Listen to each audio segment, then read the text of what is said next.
Hello tout le monde, bonjour, bonjour. Mais j'espère que vous êtes au rendez-vous pour ce 50... pour ce 52 semaines, oui, pour ce 52 semaines en live et ce deuxième live.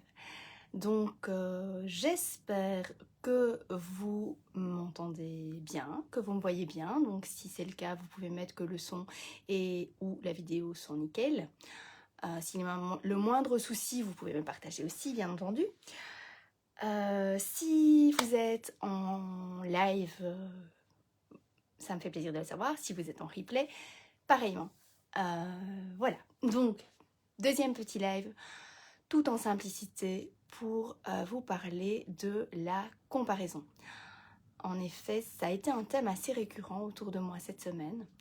La comparaison, se comparer aux autres. C'est un travers dans lequel j'ai peut-être eu tendance à tomber. J'y suis tombée peut-être en tout petit instant, oui, un moment cette semaine, me comparer à quelqu'un en parlant de salut Joël, en parlant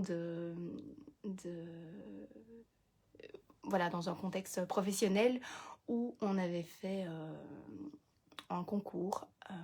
Et quand j'ai vu ce que certaines personnes avaient produit pour ce concours, je me suis dit waouh, j'arriverai jamais à ça. Et puis en fait, je me suis dit non, c'est pas ça que tu dois te dire. Parce qu'en fait, on est dans une société où, je ne sais pas vous, mais moi en tout cas quand j'étais petite, on était souvent dans la comparaison, très souvent même. On nous comparait à l'école déjà, ne fût-ce qu'en fin d'année quand on avait les remises de bulletins et les classements, parce qu'il y avait ce système de classement, des premiers de classe ou deuxième, et donc premier de classe, ah top, t'es au-dessus de tout le monde, c'est génial, deuxième de classe, t'aurais quand même pu faire mieux quoi, pour être première, tu vois.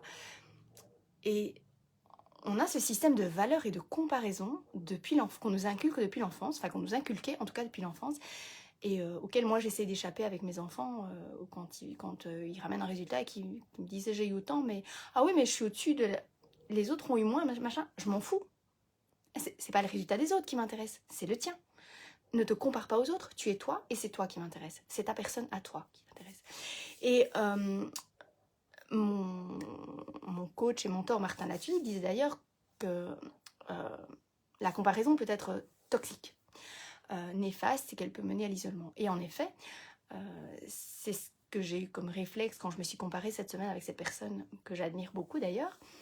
Je me suis dit, en fait c'est pas ça l'idée, c'est pas me comparer à elle et me dire waouh, tout ce qu'elle fait c'est génial, j'y arriverai jamais. Non, c'est pas me dire ça, c'est me dire waouh, super, elle a fait ça, c'est génial. Qu'est-ce que moi je vais en faire maintenant de cette info-là? Qu'est-ce que je vais en retirer? Bien sûr, oui Joël, tu as tout à fait raison, ça existe encore tellement aujourd'hui. Et moi je me bats contre ça, notamment dans le système scolaire, parce que je trouve ça vraiment destructeur. Salut Caro, merci d'être là. Et enfin, je trouve que ça peut être destructeur. Et donc voilà, le switch que j'ai essayé de faire à ce moment-là, c'est me dire, bon, cette personne avait ça, je trouve ça génial, je l'admire pour ça, c'est vraiment un modèle pour moi. Donc, comment est-ce que je peux faire pour effectivement modéliser et arriver un jour à faire ça, à être à ce niveau-là? Parce que finalement, et c'est ce que Martin Latulippe nous dit régulièrement aussi, la seule personne que je dois dépasser, c'est celle que j'étais hier. Et au lieu de se comparer aux autres, ce qui est très intéressant, et ce qui est important, je pense, et ça il nous le dit aussi, c'est, voilà, oui, inspirons-nous plutôt que de se comparer. Exactement, c'est ça. C'est inspirons-nous, regardons les gens que nous admirons, et au lieu de nous comparer avec eux, en général, c'est toujours une comparaison négative quand on fait ça. Hein. Quand on admire quelqu'un, on se dit toujours waouh, il est tout ça, ou cette personne est tout ça, et moi je ne suis pas tout ça. Mais en fait, c'est pas ça qu'il faut faire, effectivement, Caro. C'est s'en inspirer et se dire waouh, génial, cette personne m'inspire, c'est un modèle. Qu'est-ce que je peux faire pour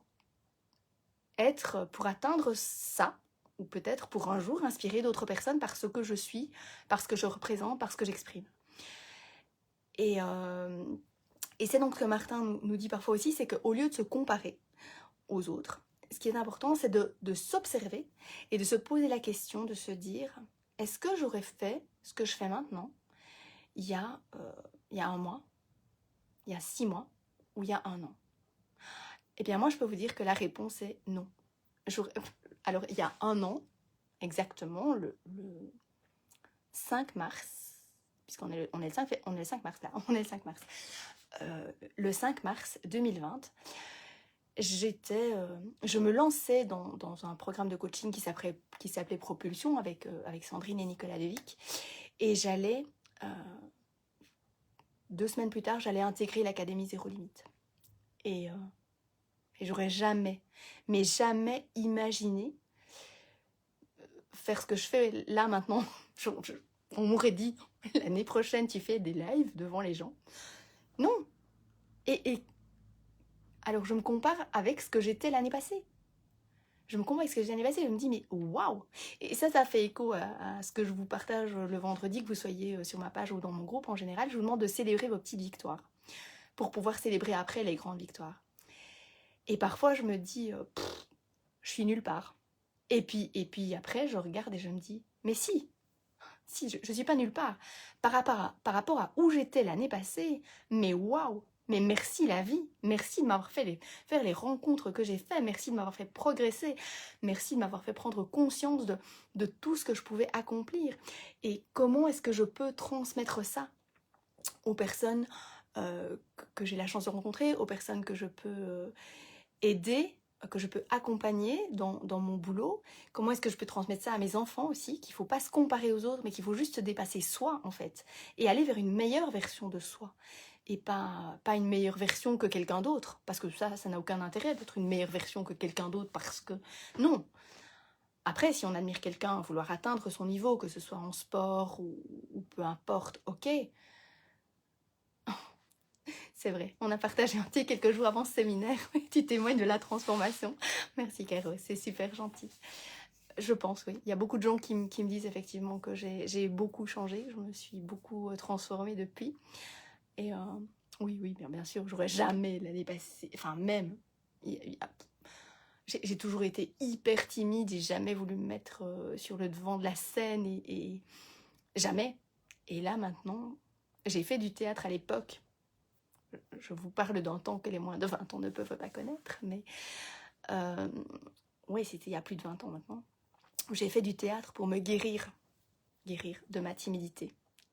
Et là, c'est vrai, quand je faisais du théâtre, j'étais bien, j'étais moi, j'étais sur scène, j'étais dans mon élément. J'ai même envisagé un moment de faire ça professionnellement, peut-être pas, parce que non, ça n'aurait pas, j'aurais peut-être pas pu à l'époque, mais c'est clair que oui, pour en revenir à ça, je pense que c'est ce que j'essaie d'inculquer aussi à mes enfants, c'est on arrête de se comparer aux autres, parce que ça n'a aucun intérêt. Et si il y a des choses qui vont plus ou moins bien, on essaie de faire le point par rapport à qu'est-ce que ça m'apporte, comment est-ce que je peux aller vers une meilleure version de moi-même, comment est-ce que je peux m'améliorer, sans nécessairement me comparer aux autres. Ou en tout cas, si on se compare aux autres, que ce soit positivement, pour en retirer du positif, pour pouvoir éventuellement modéliser la personne avec laquelle on se compare, pour aller vers quelque chose de plus grand, pour une plus grande version de soi-même, une meilleure version de soi-même. Et je pense que c'est... mais voilà, c'est un peu le court message que j'avais envie de vous partager aujourd'hui. C'est peut-être pas très long, mais voilà. C'était ce qui m'avait été inspiré par ce que j'ai vécu cette semaine et par le fait que j'ai échangé avec certaines personnes à ce sujet sur la comparaison en se disant mais non, en fait c'est pas se comparer avec telle personne qu'on admire en se disant waouh, elle fait ça, c'est génial et moi j'y arriverai jamais. Non, waouh, elle fait ça, c'est génial. Qu'est-ce que je vais faire pour y arriver? Et c'est ça la question. C'est qu'est-ce que je vais faire pour aller vers une meilleure version de moi-même? Qu'est-ce que je vais faire pour ne plus être celle que j'étais il y a un an?